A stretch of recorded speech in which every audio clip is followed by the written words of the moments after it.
अगर गौर करें तो हम पाएंगे कि भगवान श्री कृष्ण का पूरा जीवन मैनेजमेंट की प्रयोगशाला जैसा है। कुरुक्षेत्र में दो सेनाओं के बीच खड़े होकर भारी तनाव के समय उन्होंने अर्जुन को जो ज्ञान दिया वह दुनिया में श्रेष्ठतम है।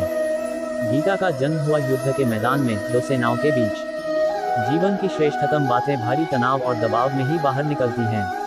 अगर आप दिमाग को शांत और मन को स्थिर रखने की कोशिश करें तो सबसे बुरी परिस्थितियों में भी अपने लिए कुछ बहुत बेहतरीन निकाल पाएंगे। यही सिखाते हैं कृष्ण। गीता पढ़ने से पहले अगर इसी बात को समझ लिया जाए तो गीता पढ़ना सफल हुआ मानो।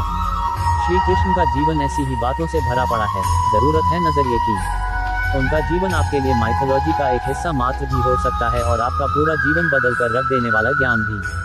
ये हमें तय करना है कि हम उनके जीवन से लेना क्या चाहते हैं। श्री कृष्ण मात्र कथाओं में पढ़े या सुने जाने वाले पात्र नहीं, वह चरित्र और व्यवहार में उतारे जाने वाले देव हैं। वह हमें सीख देते हैं। गीता की पहली सीख, सिर्फ मुर्दों को आराम है। जिंदगी संघर्ष का दूसरा नाम है। कभी अगर आपको जीवन की स्थितियों पर रोना आए तो एक बार श्री कृष्ण की जीवनी पर नजर जरूर डाल दें। रोना बंद कर देंगे आप। श्री कृष्ण ने एक जेल में जन्म लिया था और जन्म लेने के तुरंत बाद ही उन्हें रात में ही उपंती यमुना पार कर गोकुल ले जाया गया। तीसरे दिन ही राक्षसनी पूतना उन्हें मारने आ पहुंची और यहाँ से जो संघर्ष का सिलसिला शुरू हुआ वह देह त्यागने तक बना रहा। भगवान श्री कृष्ण का जीवन कहता है, आप कोई भी हो, संसार में आए हैं तो जब तक जीवन है आपको संघर्ष करना ही होगा। वे चाहे श्री कृष्ण हो या पुरुषोत्तम श्री राम, मानव अवतार लेकर परमात्मा भी सांसारिक चुनौतियों से बच नहीं पाए। लेकिन श्री कृष्ण ने कभी किसी बात की शिकायत नहीं की। हर परिस्थिति को जिया और जीता। श्री कृष्ण कहते हैं, परिस्थितियों से भागो मत, उसके सामने डटकर खड़े हो जाओ, क्योंकि कर्म करना ही मानव जीवन का पहला कर्तव्य है। हम कर्मों से ही मुश्किलों को जीत सकते हैं।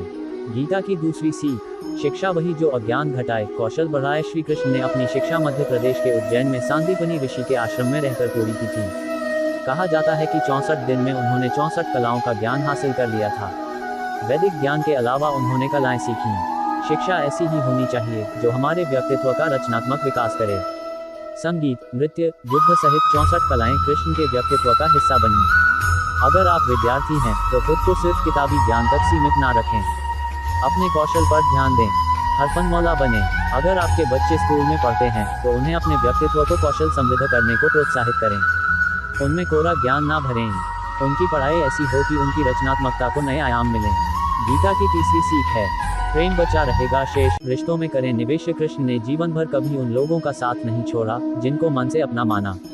अर्जुन हो, सुदामा या फिर उद्धव, श्री कृष्ण ने जिसे अपना मान लिया उसका साथ जीवन भर दिया।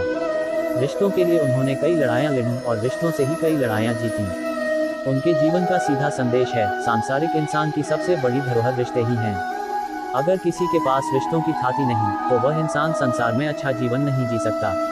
इसलिए रिश्तों को दिल से जिएं और उन्हें प्रेम से भरपूर बनाए रखें। गीता की चौथी सीख कहती है, शांति की चाह बनेगी उन्नति की राह। श्री कृष्ण ने महाभारत का युद्ध होने से पहले शांति के लिए पांडवों और कौरवों के बीच मध्यस्थता की। हालांकि दोनों ही पक्ष युद्ध लड़ने के लिए आतुर थे, लेकिन श्री कृष्ण ने हमेशा चाहा कि कैसे भी युद्ध टल जाए। सबक यही है कि झगड़ों से कभी समस्याओं का समाधान नहीं होता। शांति के मार्ग पर चलकर ही हम समाज का रचनात्मक विकास कर सकते हैं। श्री कृष्ण ने समाज के लिए और मन के लिए शांति को ही सर्वोपरि कहा। उन्होंने समझाया कि कोई भी परेशानी तब तक मिट नहीं सकती जब तक शांति ना हो।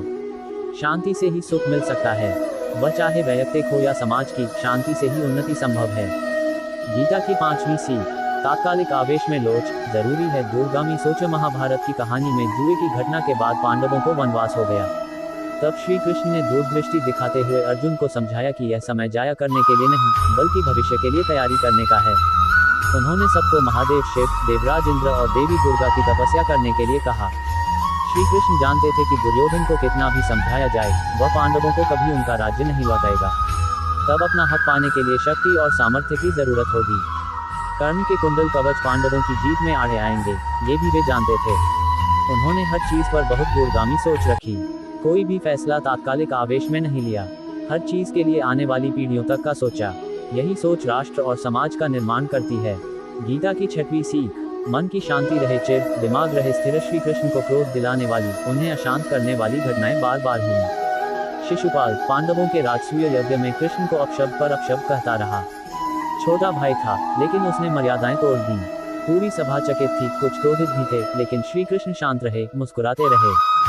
शांति धूप बनकर गए तो दुर्योधन ने खूब अपमान किया। कृष्ण शांत रहे। अगर हमारा दिमाग स्थिर है, मन शांत है, तभी हम सही फैसले ले पाते हैं। आवेश में हमेशा हादसे ही होते हैं। विपरीत परिस्थितियों में भी कभी विचलित नहीं होने का गुण कृष्ण से बेहतर और कौन सिखा सकता है।